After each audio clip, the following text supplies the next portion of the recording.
Assalamu alaikum, and today I will say a few words about the cerebrospinal fluid, that where it is present, where it is formed, and the focus of the lecture for today of mine with you is the circulation of CSF, circulation and the clinical abnormality resulting from the disturbance in the flow of the and the formation of the CSF. This is a hydrocephalus.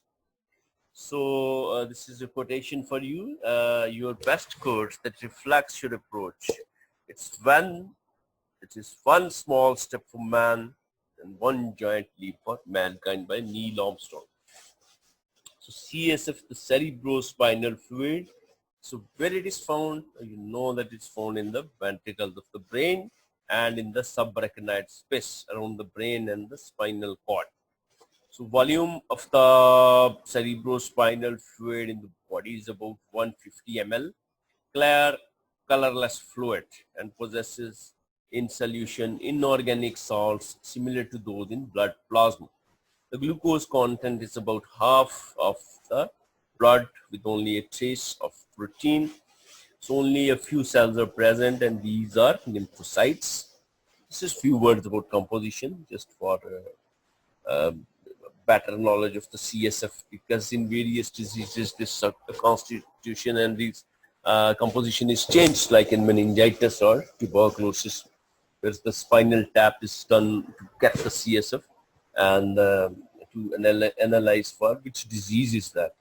So the normal lymphocyte count is 0 to 3 cells per cubic millimeter.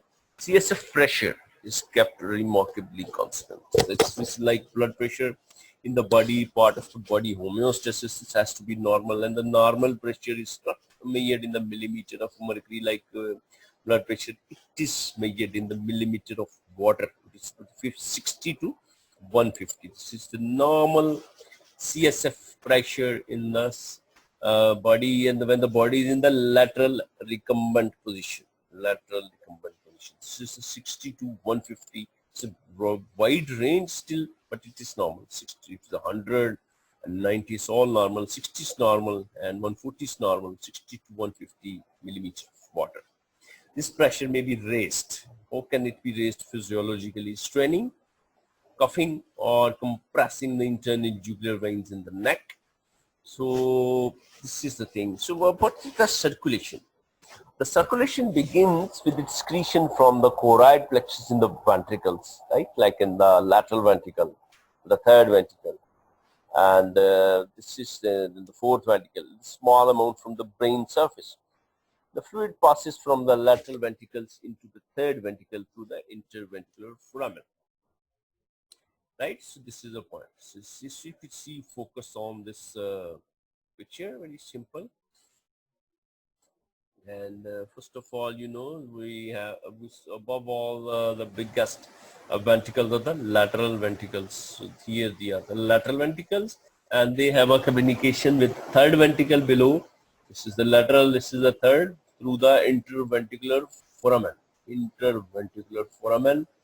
is the foramen of Monro, right? So these arrows show the flow of the CSF. So from lateral ventricles, foramen of Monro, third ventricle, this is here. Then through the cerebral aqueduct, the aqueduct of Sylvius in the midbrain, it passes below into the fourth ventricle, here. And from here, there are three foramens, one median foramen, and through that median foramen, it goes down central canal into the subarachnoid space. The median foramen is known as the foramen of McGinty. And then the two lateral foramina, which is the foramen of Luschka, and through that it also goes into, this is subarachnoid space. And also here, the below this goes into around spinal cord at the level, lower level, into the this is, would be the where the cauda equina is present, spinal cord spiraminase. It and the space, which is our subarachnoid space, extends up to the second sacral vertebra over here. And for if you have to take the spinal tap, as the spinal cord ends at the level of the L1-2 in the adults, So you have to take between that level, level 1 and 2 has to be remembered. So this is your point, and coming back to this flow repeats. This is the our foramen lateral ventricle and the foramen Monroe interventricular foramen. The third ventricle, aqueduct cerebral, fourth ventricle, foramen of Magendie and foramen of Luschka, and this is the subarachnoid space in the central canal. And then from here, this is arrow, because ultimately from this it has to be going into the venous sinuses for absorption, or you can say reabsorption. This is to go there, like this is the superior sagittal sinus. So it reaches there. Let's trace the path. You could see this, it is here, and this is of going from here. This is the cerebrospinal fluid. It reaches the lower level of the cerebrum. This is the cerebrum. It is lower level, inferior part level, inferior surface of the cerebrum. From here it goes into the supralateral surfaces of the cerebrum, and this is a dural venous sinuses. It is absorbed to the arachnoid granulation into the superior sagittal sinus. So arachnoid granulation, they are responsible for taking the cerebrospinal fluid into the superior sagittal sinus. This is the normal path taken by the cerebrospinal fluid. It is written from, again you can follow that. This is a simplified picture. I've told you in detail what happens in the pathway of the cerebrospinal fluid flow. This is a circulation, normal circulation of the cerebrospinal fluid. So this is all pasted written over here for you. Same thing. So CSF not only bathes the ependymal and the pile substance of brain and spinal cord, but also penetrates the nervous tissue along the blood vessels. So the clinical hydrocephalus, what is that? It's an abnormal increase the CSF volume within the skull. This is you can see in the child with the hydrocephalus. You see how much fluid is increased, and of course what happens, just a general concept, this is the CSF increased intracranial pressure, this is cerebrospinal fluid. So this will cause an increase in size of the head, and of course the brain tissue like the cerebral cortex etc. would be shrunken or atrophied even. So it's very difficult condition. So if it is accompanied, if the hydrocephalus is accompanied by a raised CSF pressure, then it is due to one of the following. If the CSF pressure is raised, then it could be abnormal increase in the CSF formation, blockage the CSF circulation, and the diminished CSF absorption, right? So then we'll see our this two varieties of the hydrocephalus, communicating and non-communicating. But it's non-communicating, that there is a blockage. So communication stops, blockage at some point between its formation of the choroid plexus and it exits from the roof of the fourth ventricle. So it's a blockage here. That will be the non-communicating. But it's the communicating, there won't be any blockage. Then one, what happens? So though happens is the CSF freely reaches the subarachnoid space and is found to under increased pressure.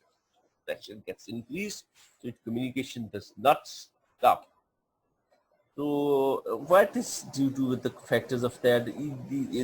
This is found to be under increased pressure. So factors causing increased pressure in the CSF formation and the excessive CSF formation, right? So it's a rare condition that may occur with a tumor of the choroid plexus.